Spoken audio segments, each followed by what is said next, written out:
Como hemos visto en el capítulo 5, los misioneros enviados por los caminos de Europa por el Papa Gregorio Magno han convertido al cristianismo a casi todos los pueblos del continente. Aún quedan fuera de este proceso los lombardos y, en parte, los visigodos. Estamos ya en el siglo VI y en el escenario europeo aparecen como una tromba estos pueblos, lombardos y visigodos.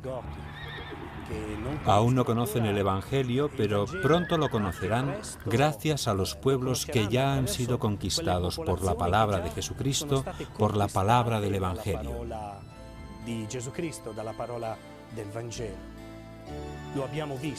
Lo hemos visto en el empuje misionero, y la iniciativa para llevar la buena noticia parte en primera persona de los pontífices y los obispos, pero también de muchos monjes, de muchos hombres y mujeres sencillos, de muchos fieles.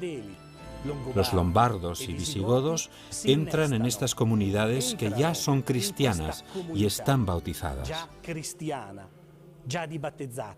Y no pueden evitar ser conquistados por la palabra que es Cristo, por la palabra que hace que Europa sea cada vez más cristiana. Para comprender mejor lo que está sucediendo en Europa, volvamos al año 496. En esta fecha, el rey de los francos, Clodoveo, se convierte al cristianismo. Esta fecha marca el momento en que nace esa homogeneidad cultural que se llamará Europa. Y es también una época marcada por las últimas grandes migraciones de pueblos enteros, como los lombardos y los visigodos, de los cuales estamos hablando en este capítulo. Para el Papa Gregorio, la conversión de los lombardos al catolicismo significa una doble victoria. Sin embargo, la grandeza del Papa Gregorio Magno no está solamente en haber logrado convertir a los lombardos, llevando paz y estabilidad al norte de Italia, sino también en haber sido capaz de reordenar aspectos fundamentales de la vida de la Iglesia.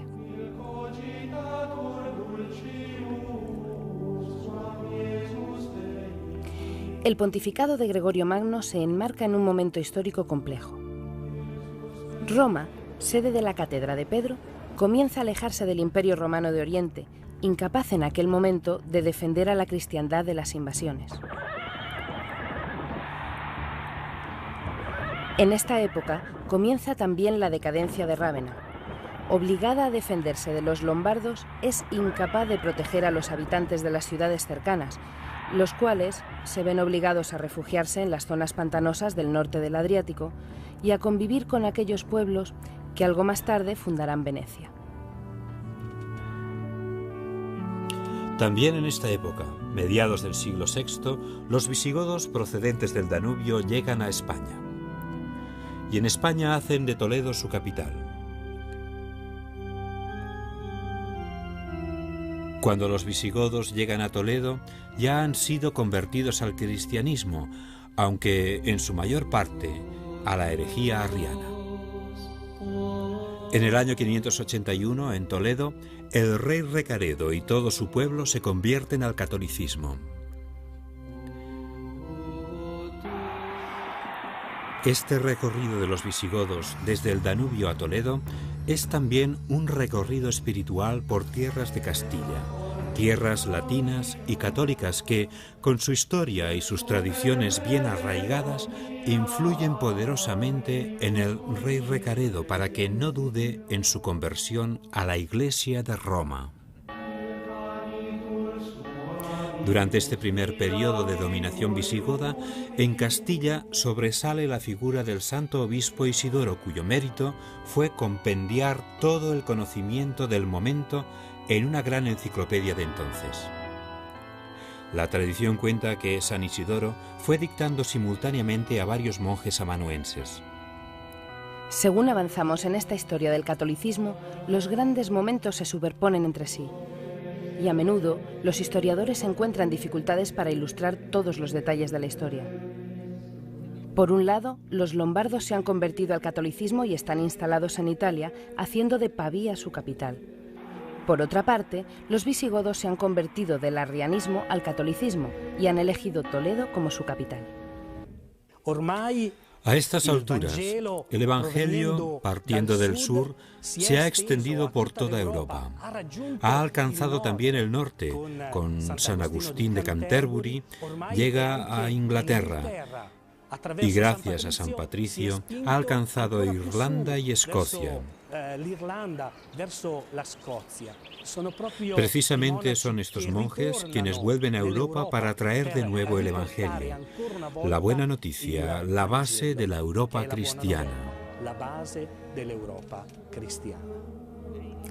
En Irlanda aparece la figura de Columbano, uno de los grandes artífices del redescubrimiento en Europa de los valores del catolicismo, tanto en los lugares donde las herejías se habían implantado como donde el Evangelio no había llegado aún. Estamos en el año 590. Columbano atraviesa el Canal de la Mancha, llega a las costas de Bretaña y, con el apoyo de Gontrano, rey de los burgundios, funda en aquella zona la primera comunidad. El rigor y la espiritualidad de Columbano chocan con la corrupción de esta corte hasta el punto de que, muy pronto, se ve obligado a abandonar su monasterio. Llega a Roma tras una larga peregrinación, pasando por monasterios de Alemania y Suiza. La fama de Columbano y de su rigor espiritual y religioso llega pronto a la corte lombarda de Agilulfo y Teodolinda. Columbano acepta la invitación de estos, su petición para que el catolicismo sea vivido con mayor conciencia y verdad por todo aquel pueblo.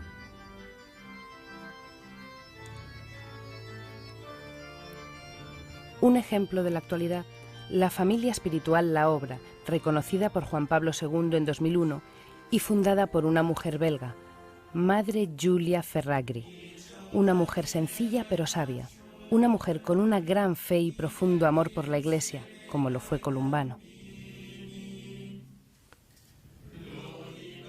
La Madre Giulia Ferragri dijo una vez sobre su fundación: «Yo no he fundado nada. Es Cristo quien ha fundado. Solo necesita de personas que vivan a fondo su fundación».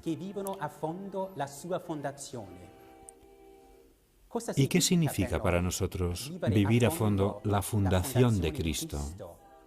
Significa, en primer lugar, poner a Cristo en el centro de nuestras vidas, alabarlo con nuestros cantos, con nuestras oraciones, celebrarlo en la Eucaristía, darle gracias en la adoración cotidiana.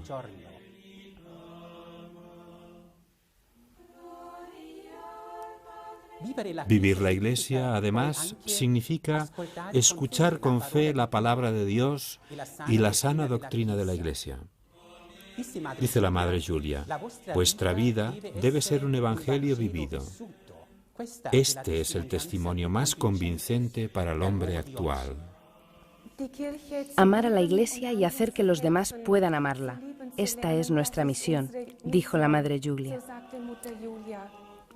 De la oración debe nacer el apostolado, y por ello pasamos cada día varias horas en la capilla. Así es como hablamos, dialogamos y sobre todo escuchamos a Cristo.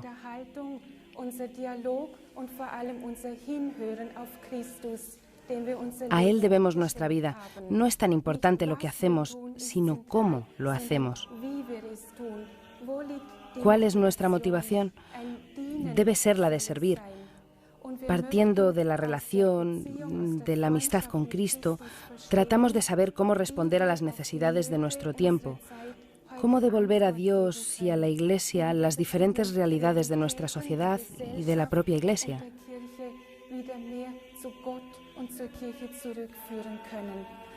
Para ello es necesaria la amistad con Cristo, el espíritu de discernimiento, para poder encontrar la respuesta adecuada.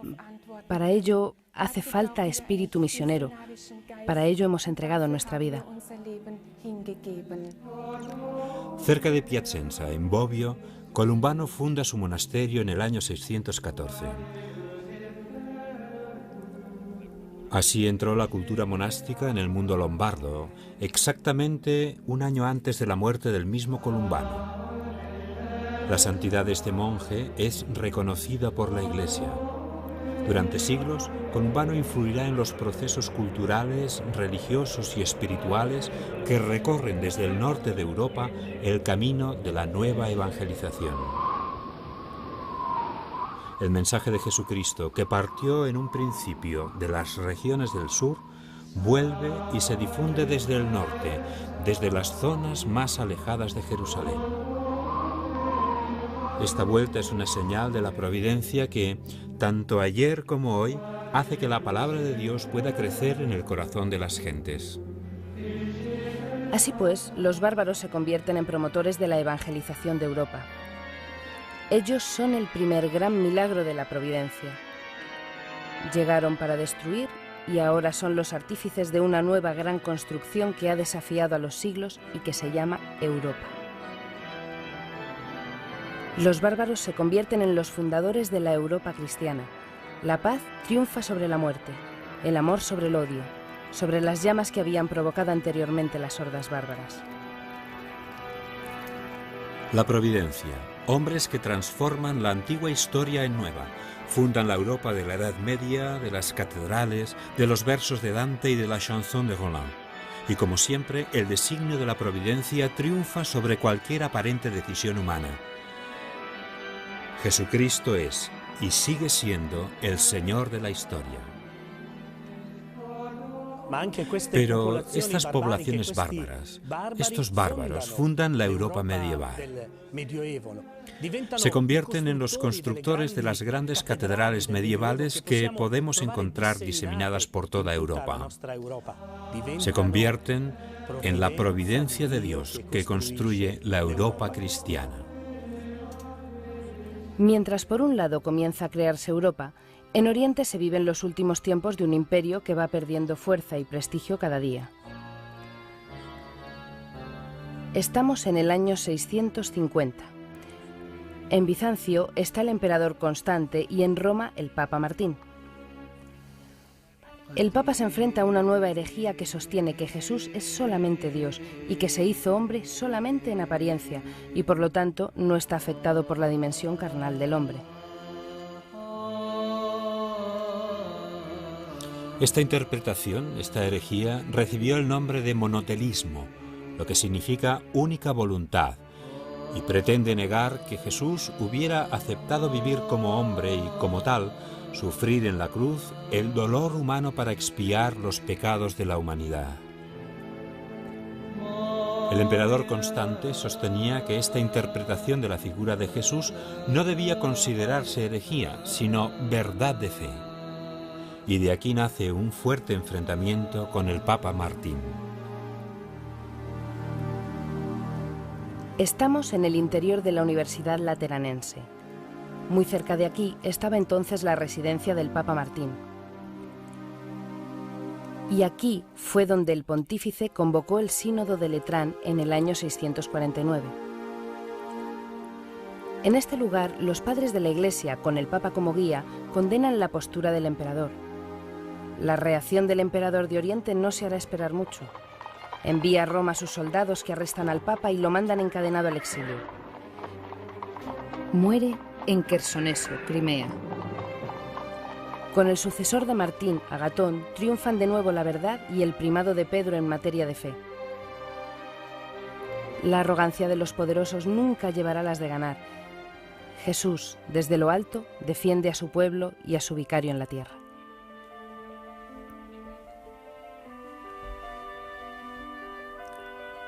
No es fácil hablar de una herejía del siglo VII, de la cual muchos ni siquiera conocen el nombre, monotelismo. Así que primero contaré un hecho actual. He tenido una conversación con una monja budista en la que ella intentó explicarme en qué consiste la mística budista. Dice que es necesario eliminar todo aquello que no es Dios. Primero las cosas materiales, después los pensamientos más sencillos y finalmente toda la personalidad. Si en el mar se echa un poco de sal, ¿dónde está la sal? Es una pregunta inútil y entonces me pregunta, ¿se puede decir esto de los cristianos? Y yo le contesté, de ninguna manera. ¿Y esto cómo es posible? Porque nosotros creemos que el hombre, cuando se acerca a Dios, se convierte en un hombre más perfecto y no se destruye la humanidad. Esta fue precisamente la herejía de los monotelistas del siglo VII. Mono significa uno y telema voluntad. Decían que en Jesucristo no podía haber dos voluntades, divina y humana, que entrarían en conflicto. Así que la voluntad humana desaparecía y era sustituida por la voluntad divina. Y nosotros contestamos que eso no es posible, que sin la libre voluntad el hombre no es hombre, así que debe ser también la voluntad humana perfecta. Ahora me pregunto, esta discusión, que quizá tendría sentido entre teólogos en su ambiente cerrado, ¿cómo pudo tener tanta repercusión en la vida pública? Participaron los patriarcas y el emperador de manera muy violenta. Se convocó en Roma el concilio de Letrán. ¿Por qué? Porque el gran defensor de la verdad católica era San Máximo el Confesor. Y San Máximo el Confesor es un mártir. ¿En qué sentido? No había muerto, pero sufrió el exilio y con 80 años le cortaron la lengua y las manos. ¿Por qué? Porque hablaba y escribía. ¿Contra quién? Contra el emperador. Así que el emperador, es decir, la potestad humana, cuando impone su voluntad, destruye la voluntad de los demás. Esto es precisamente lo anticristiano. Y eso no es Dios. Dios exige la libre cooperación de nuestra voluntad con la voluntad divina. Entonces vemos que esta herejía, que parece tan lejana y carente de significado, sigue siendo muy actual. Son los regímenes totalitarios los que destruyen la dignidad humana. Y son otros los que quieren misticismos y perder la humanidad. Sin embargo, nosotros creemos que la voluntad de Dios y la voluntad humana, libremente unida en la Santísima Trinidad. El Hijo libremente unido al Padre se convierte en Hijo y nosotros nos convertimos en hijos de Dios. Y esta es la profesión católica contra esta herejía. Estamos en el año 610. Es el momento histórico en que Mahoma anuncia su credo y el Islam comienza un proceso de expansión con el que el cristianismo tendrá que enfrentarse a partir de ahora.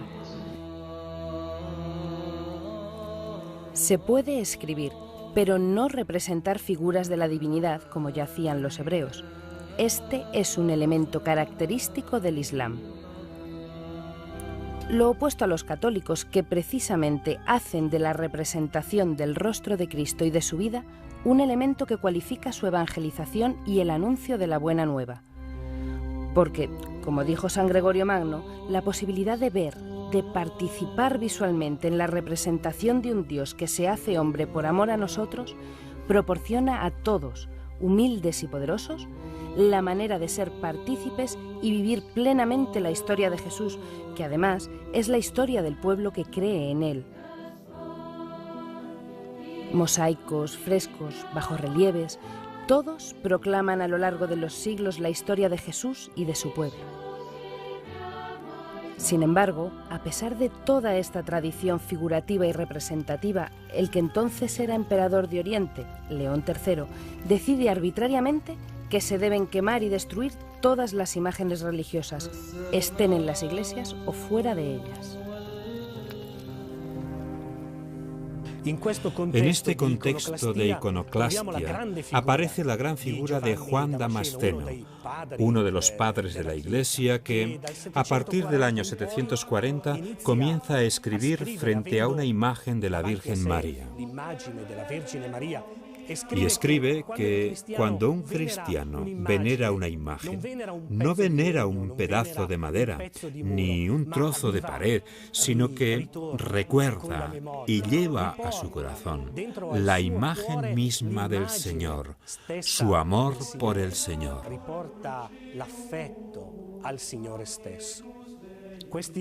Residuos de esta iconoclastia se pueden encontrar aún entre un cierto fundamentalismo que quiere solamente destruir aquello que hay de bueno, precisamente porque la representación del bien no hace otra cosa que ayudarnos a vivir la bondad, a vivir el bien en medio de la humanidad. Y me viene a la memoria la figura de Francisco de Asís. Muchos quizá conozcáis los maravillosos valles de la Umbría. Contemplando una belleza tal, ¿cómo no podía convertirse en santo un hombre que hablaba con todos, hombres, animales? Un hombre que hablaba con la creación.